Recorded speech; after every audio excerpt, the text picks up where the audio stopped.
Man reikėdavo pinigų, nes aš priklausomas nuo narkotikų.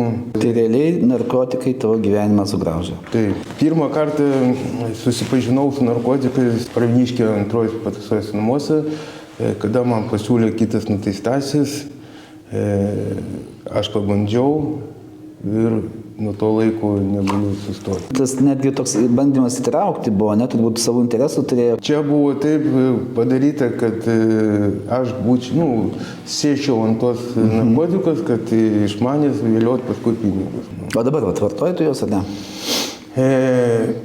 Dabar vartoju, prašiau pagalbos, man buvo suteiktas pagalba, buvau reabilitacijos centre.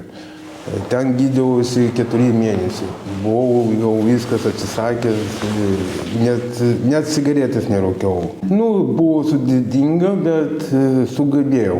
Bet paskui atvažiuoju iš teismo su viena nuobauda, nes būdamas teismo posėdį naudojausi telefonu.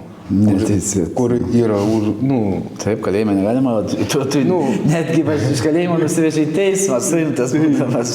Tai čia iš vis kosmosas.